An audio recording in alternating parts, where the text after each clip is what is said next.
All right, and we are now live, continuing with Mama Swatara Olushala, esteemed author, songstress. If you haven't heard any of her music, then definitely check it out. You can Google her because she's that amazing. Acclaimed chef, makes the most amazing food. Just such a great person all around. And she is talking with us today about homeschool cooking, both having a healthy regimen for cooking in your homeschool household, and also getting your children involved with the cooking and the different educational aspects that are covered with that. So, Mama Swat, if you just want to pick up where you left off, thank you so much for being here today. Thank you for having me, Mama Nicola. Thank you, everyone, for tuning in. And before we got here, if you watched the replay, we touched a lot on trusting your children and realizing or paying attention, focusing in, honing in on them so that you can cultivate that life purpose within them. We had Samad come because in my house, he is the child chef, the junior chef, the one that has always loved the kitchen, loved being in the kitchen, was never afraid of the fire or the heat of the pots or anything like that. And he's very serious about it. And so that's something as a parent, I feel like it's my duty, it's our duty as parents to cultivate that light we see within our children, and exhibit a level of trust in them. So now that he's 9, he's reached a point where he's starting to cook on his own, and start the stove on his own and be able to do certain things in the kitchen on his own and complete a meal for himself. And so the other thing we touched on was the fact that you are able to cover several homeschool lessons just by executing the recipe, right? So just reading the recipe, number one,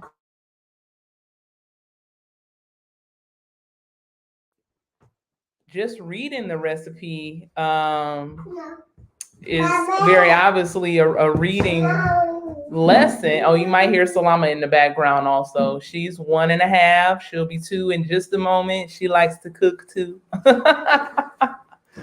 But reading comprehension, you may find some sight words like all ages. All ages can benefit from just reading the recipe alone. And then the measurements, of course, very obviously is a math lesson. And then if it's an international recipe, well, now you're covering culture, you're covering history. You might even slide into some anthropology a little bit, depending on the age of your scholar at home. Excuse me. And then geography as well. And then when you take it a step further and are mindful about what you're putting in your body and how you're preparing it, the amount of fats and oils or sugar and salt, MSG, things like that you may or may not be putting into your food, how that affects your body. Now you're headed into biology, health, holistic health. And also, in addition to that, some experiments.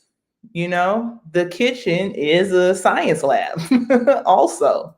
And so looking at different chemical reactions that happen when you're baking, or like dough rising, things of that sort.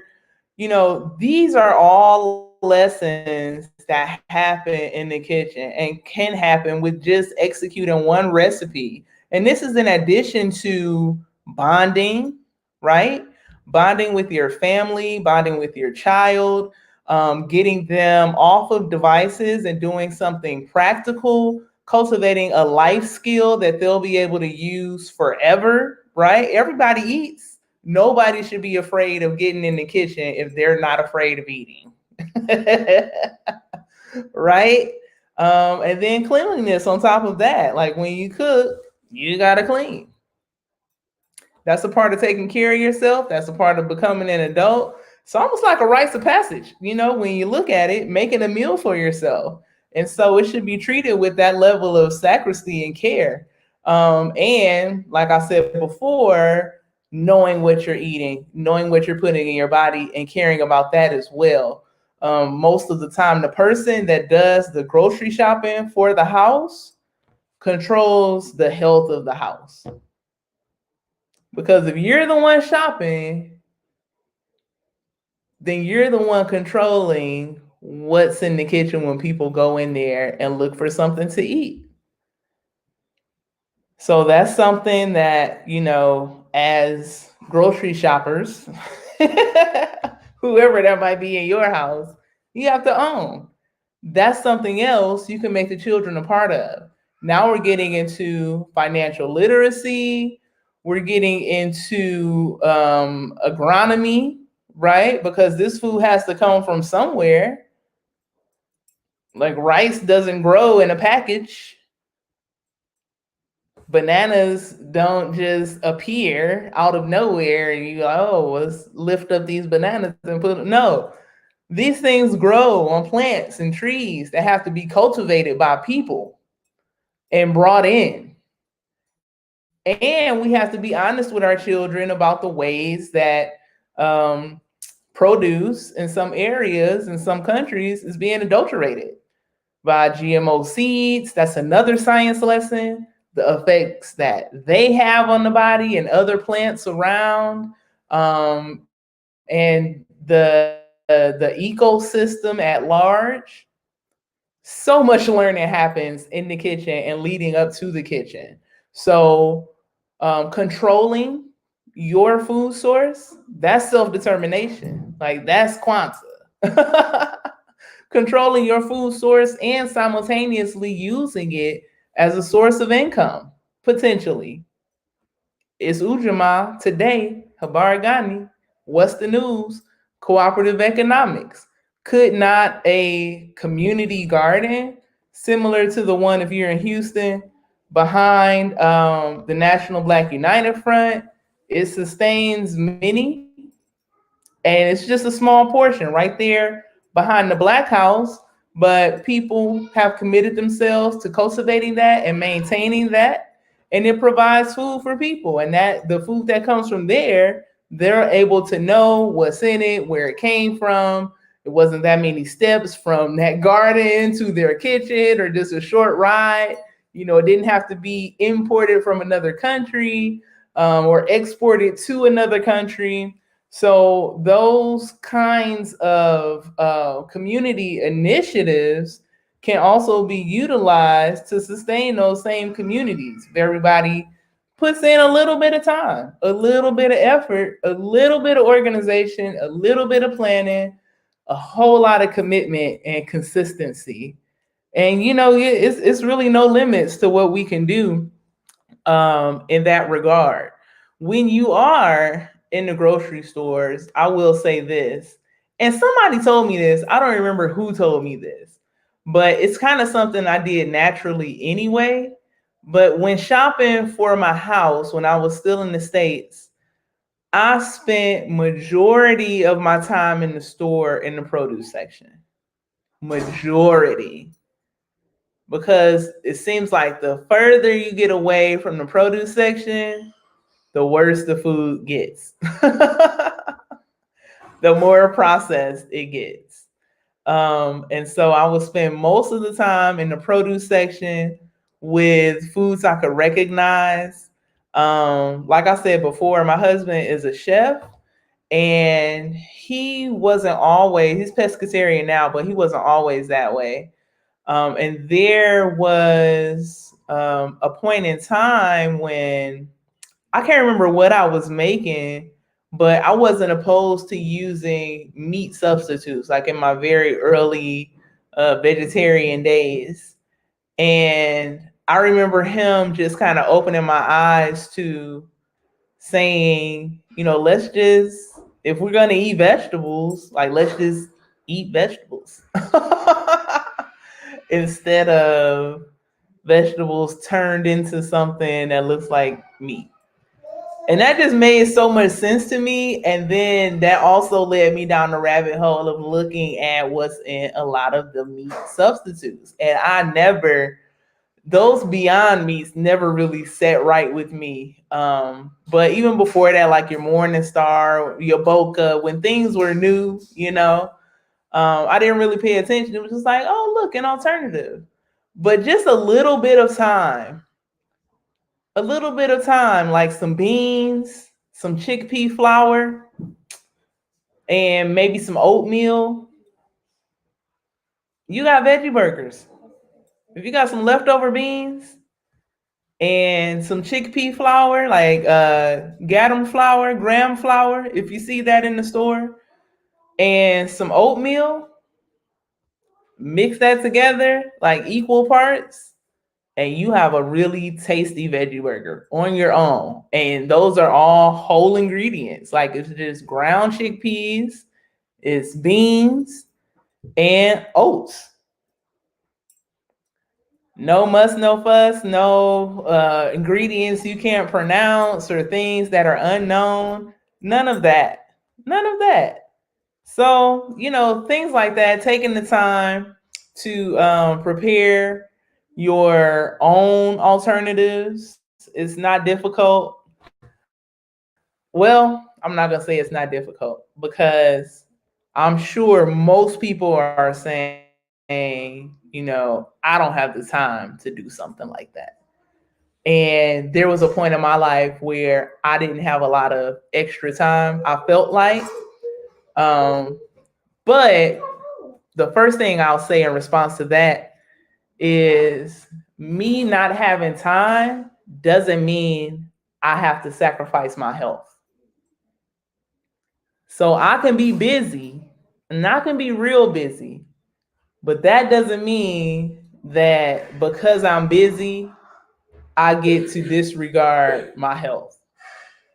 That doesn't mean because I'm busy or because I'm driving a lot or I'm in traffic that I need to turn into McDonald's or I need to turn into Popeyes because I'm busy. No. No. No. So what I knew I was absolutely not going to feed my children that or set that example. And so that meant a little more planning and preparation on my part. And again, back to the shopping, making sure that there were healthy options around most of the time. And so quick things we would make is vegetable fried rice. Vegetable fried rice is a winner. Okay, you could fill it up with all kinds of different veggies. You can use brown rice. You can use couscous. You can use orzo. You can pretty much any starch. I mean, you can rice some cauliflower and make so many different variations of vegetable fried rice. And you can use broccoli, carrots, mushrooms, onions, peppers. Now, I know what some other people are thinking because I can hear you through the computer. Is that my child is a picky eater? Or maybe even you are a picky eater and you projecting onto your child. So they're not gonna eat all those vegetables. They don't like all those vegetables. They're gonna pick out all the bell pepper, and they're gonna pick out all the tomatoes, and they're gonna pick out all the carrots. That comes with one, starting early with introducing them to different fruits and vegetables. Starting early with that. You create the options in the house. So if these are the options and what you have, you might not want it now, but eventually you're gonna have to want it because this is what we have. Right? So, I'm gonna cut up these carrots nice. I'm gonna blend this here and do that there. And this is what we have. I don't know what to tell you. These are our options in this house. Now, if you have another house you can go to eat, then you could do that. But that's me and my parenting style. I know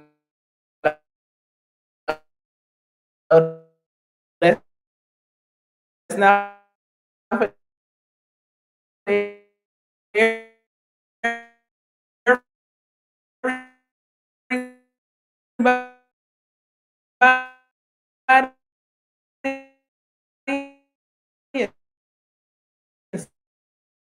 So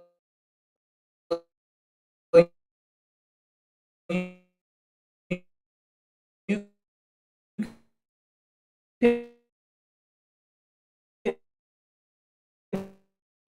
can explore works for you, but not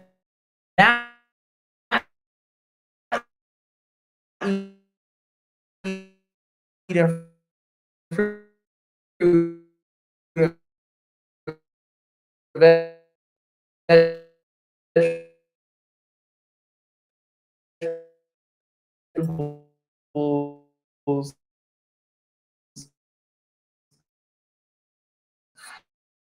In my house,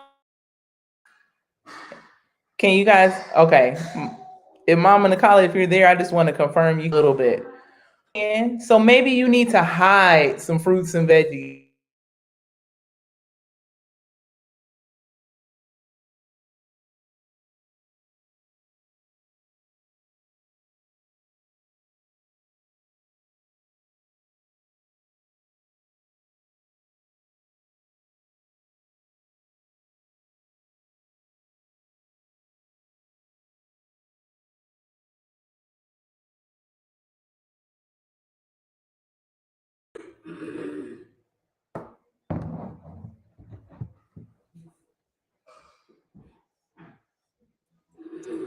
Okay, and you're back, Okay, I Mama think I'm Spot. back. Mama Nicola, are you there and can you hear me? Yes, we're here and we can hear you.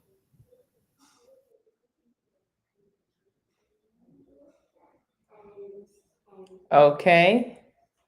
If you can hear me, just send me a thumbs up in the chat box. So, the last thing I was saying is that for some of you who might have picky eaters, picky homeschool eaters, you might have to hide those fruits and vegetables. You know, if that's easier for you, give them some fresh juice instead of store-bought juice. And it doesn't always require, you know, an expensive electric juicer. Sometimes you can just use your blender, put the fresh fruit inside and veggies, add some clean water, blend it, and then strain it. And the juice from those fruits and veggies and that filtered water will come out and be very refreshing. You can add ginger to that. You can add mint to that. You can also make a smoothie. Most children like smoothies, even if they say, I don't like fruit or vegetables, I don't like that. Most children like smoothies. You can make a smoothies. There are tons of recipes. It's also a great homeschool lesson. Or if you go to your local community garden, you can maybe pick some spinach, take that spinach or whatever greens they have home, blend it with some bananas, some apple juice, and just blend it. Spinach, bananas, and apple juice. Delicious. Keep frozen bananas or frozen fruit in the freezer. Just cut it up like at the beginning of the week. Put it in freezer safe packaging. Keep it in the freezer, and you can make smoothies real quick anytime. Breakfast, you can add some oatmeal to it, oatmeal and blueberries, some pumpkin seed powder. Pumpkin seed powder is one of my favorite things to have on deck. I'm going to tell you why. Number one is super high in iron. So if you have low iron or your child has low iron, pumpkin seed powder is a great addition to your pantry. Two, it's easy to make on your own. You don't have to find it like in a health food store or go somewhere special. You can just buy a pumpkin. You can just buy a pumpkin. You can soak the seeds, let them dry, put them in a blender, keep it in the fridge. You got pumpkin seed powder.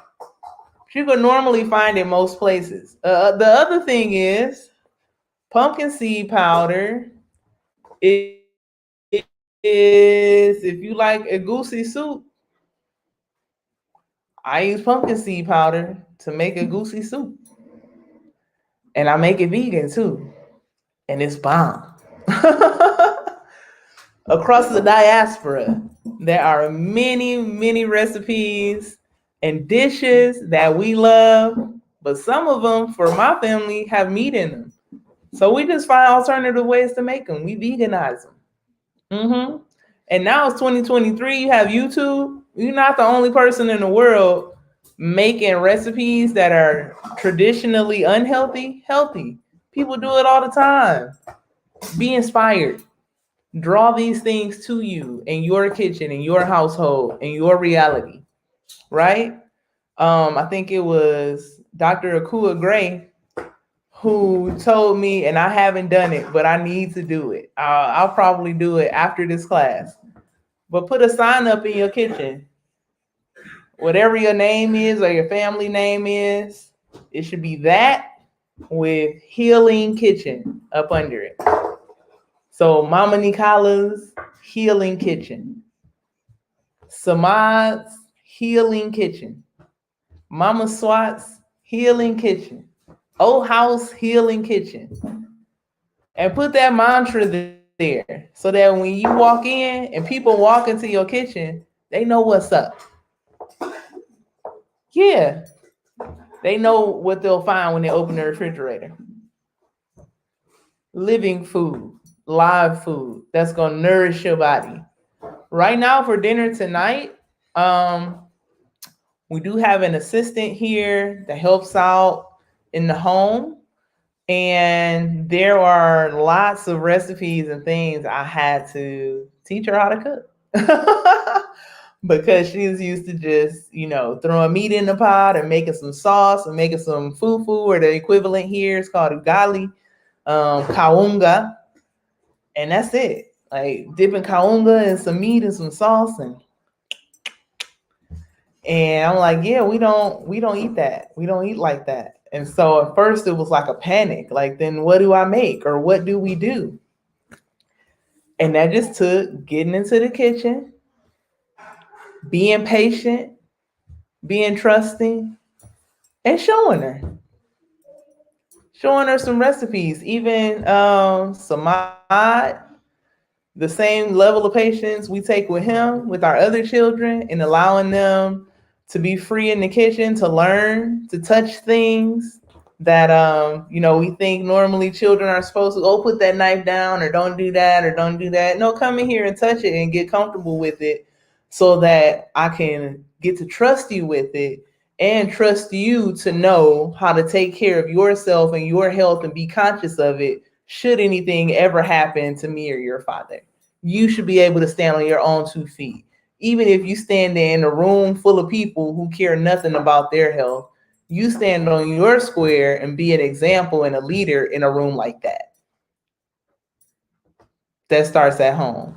And so anyway, tonight we had rice and curry vegetables and dodo. So dodo is like spinach. No. Callaloo. It grows wild. We have plenty on the farm, and we cut it up really small and saute it with onions and garlic, and sea salt.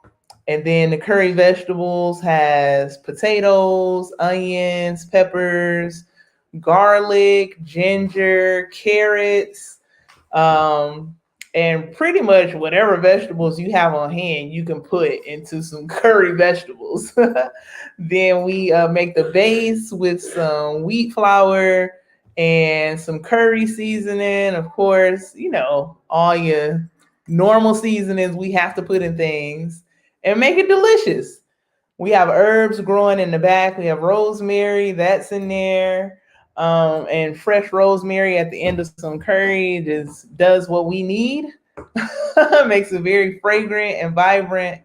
And with some tea or some fresh water on the side. Baba Santwali's favorite is guava juice. And yeah, that's a really whole meal. And on days when we're feeling desserty or want some dessert, then we'll eat some banana cake. Yeah, and banana cake is really easy to make vegan too. And so, excuse me, if you have some fresh vanilla bean, some bananas that you mash up, you can use wheat flour. You don't even need eggs. You can use an alternative milk. Alternative milks are really easy to make as well, and you don't need any of the special machines that I've seen. You can use a blender, but that's about all you need. If you put almonds and filtered water in a blender, you can add vanilla, you can add cinnamon, or whatever sweetener you like, agave.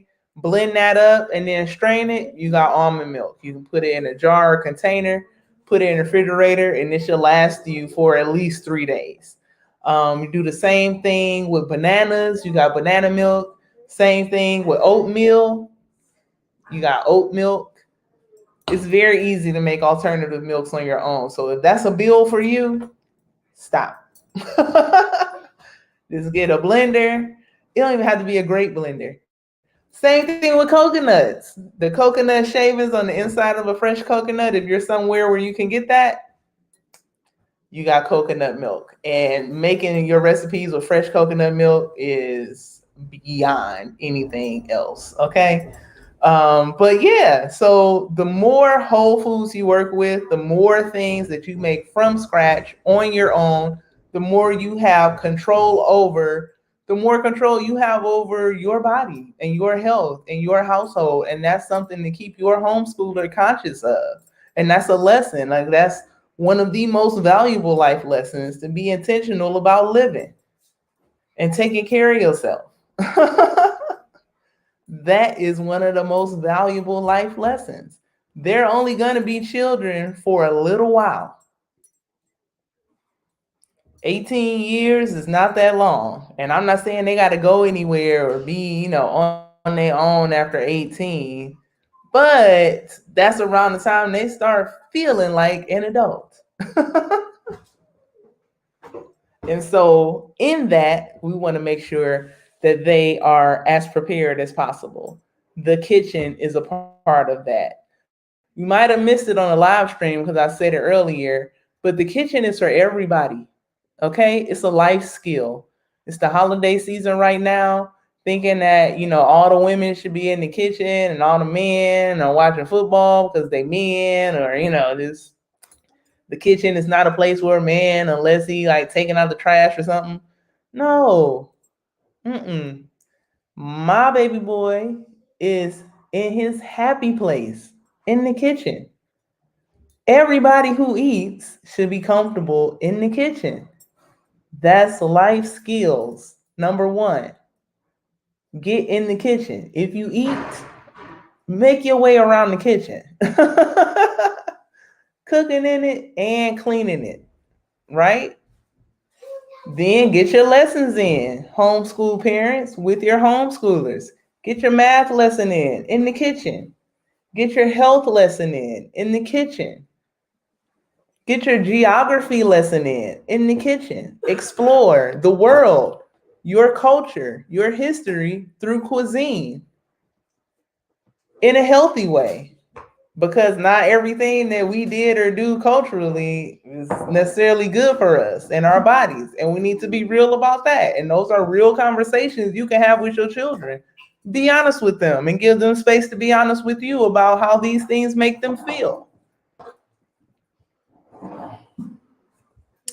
All of these lessons occur in the kitchen. The kitchen is a science lab. Learn about those physical changes, chemical changes in the kitchen. Have some fun with it. Connect with one another. Connect with your child. Have some time, away from any other distractions and focus on each other. Carve that time out and be intentional about it. Yes. So I think that's all I have today. I think that's my time, Mama Nicola. If you're there, if anybody has any questions, you can drop them in the comments. We'll get them answered. And, of course, visit wholelivingacademy.com. Make sure you follow us on all of our social media outlets and stay connected. Yeah, we're about to head into our spring semester. I'm excited. Going into our fourth year. Yes, this is year 4. And I see Mrs. McCall is here in the call. Camille, did you have any questions that you would?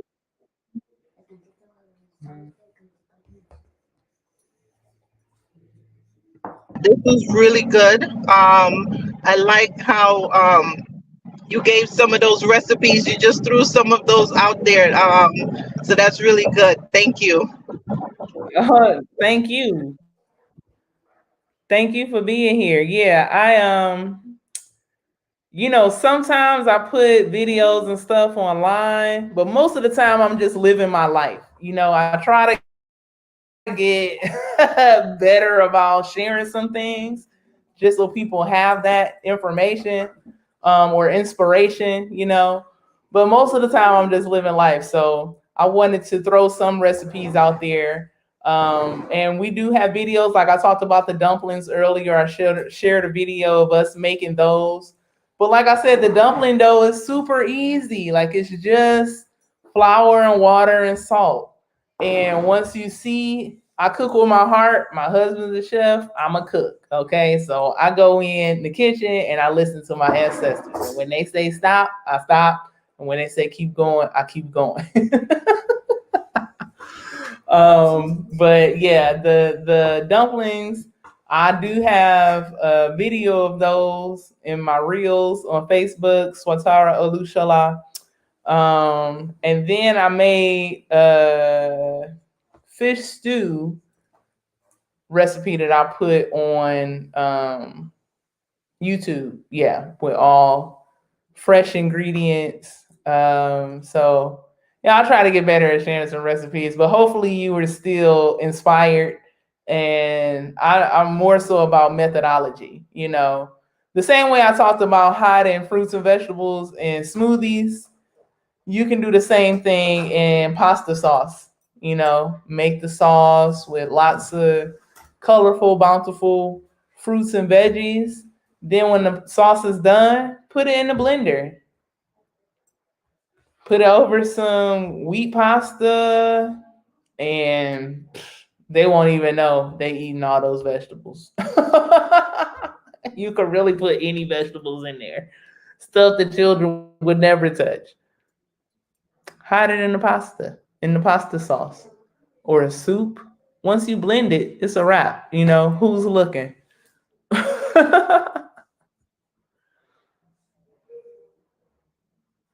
Mama Swat, these are really great ideas, everything that you shared.